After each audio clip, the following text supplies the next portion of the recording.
You have already started to see the benefits of push-pull. Would you like to know more about managing the crops? This tutorial will walk you through the steps of how to manage an established push-pull plot. Check our other videos in the link below to see the benefits of push-pull and how to first establish your push-pull field. Managing the push-pull plot. Once you have an established push-pull plot and the maize or sorghum have already emerged, it is time to think about the weeding.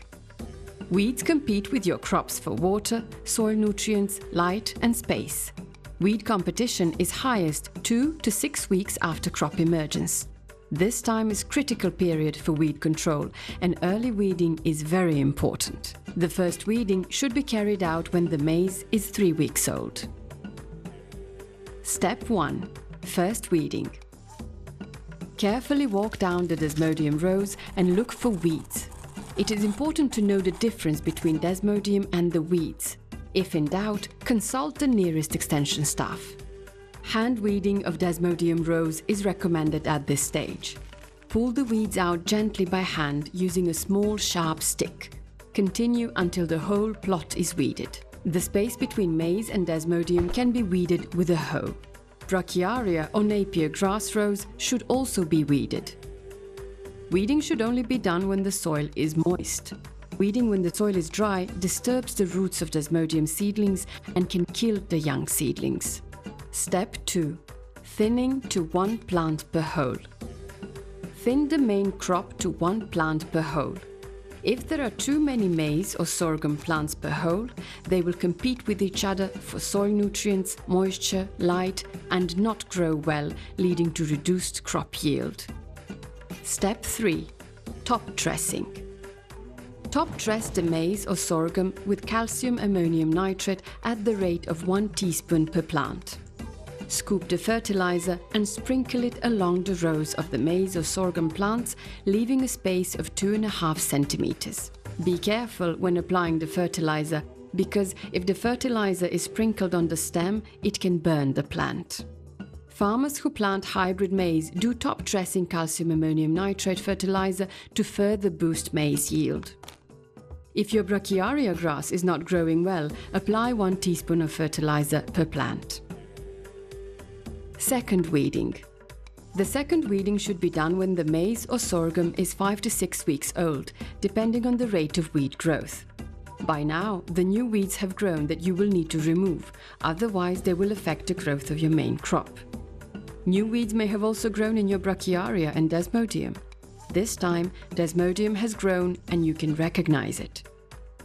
There is no need for additional fertilizer now, but in places where striga is a problem, farmers apply half rates of fertilizer.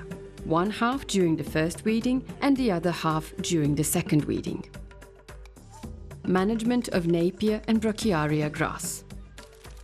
You can start harvesting Napier grass when it is 3 months old, or 1 to 1.5 meters high after planting. For Brachiaria grass, you can start harvesting when it is 5 months old or between 0.5 and 1.5 meters tall.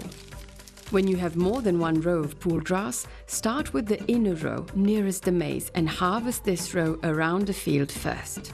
For Napier, leave a 10 cm stem. For Brachiaria, you can leave a shorter stem, 2 to 3 centimeters from the ground.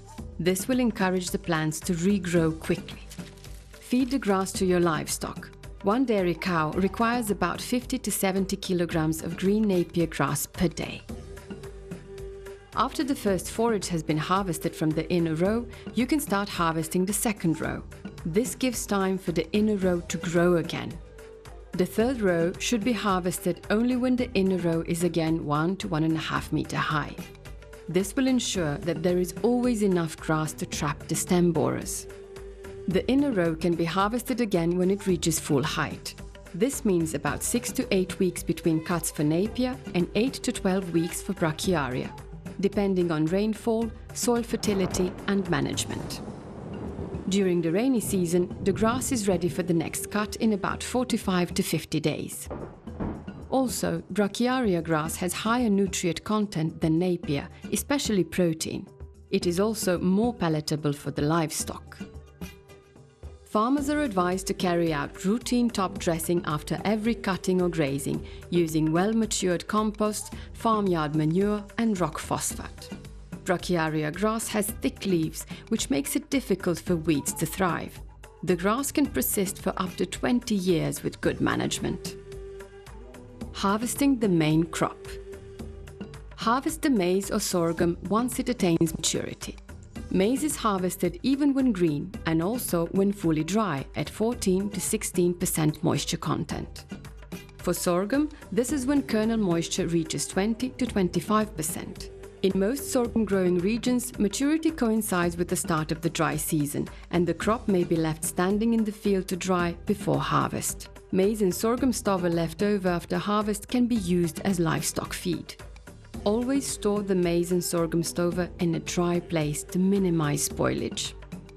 Management of Desmodium. There are two varieties of Desmodium, greenleaf and silverleaf. Silverleaf Desmodium tends to produce seed in many Afrotropical regions of Africa more easily than greenleaf. However, greenleaf generally gives better yield than silverleaf and is more resistant to unfavorable conditions such as drought.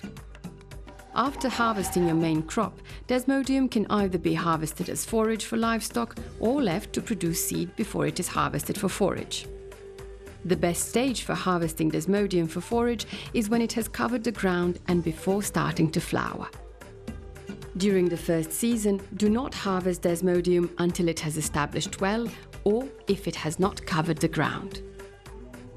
When harvesting for forage, always cut Desmodium vines so as to leave a stubble of 6 cm above the ground to encourage regrowth. Chop the harvested Desmodium and mix with Napier or Brachiaria grass when feeding the livestock. When forage is in short supply, particularly during the dry season, chop Desmodium grass and maize stover and mix them before feeding your livestock. Make sure you have used up all the stover before the start of the next season, or the stem borers that are trapped in the stover will infest your new crop. Caution: never bring your livestock to graze in a push-pull field, as they will destroy the Desmodium. A farmer can get between 600 and 800 kilograms of green forage from a 1-acre push-pull plot. In areas where the dry season is not severe, only cut enough Desmodium needed for your livestock each day. In areas where the dry season is severe or long, cut the whole field and make hay. Consult your agricultural extension officer on how to make good quality hay. Interested in trying push-pull? Want to learn more about fodder production and seed harvesting? Click on the links in this video to get started. Description below tells you where to find training and advice in your area and how to procure seeds for planting. Don't forget to hit like and subscribe and share this video with your friends.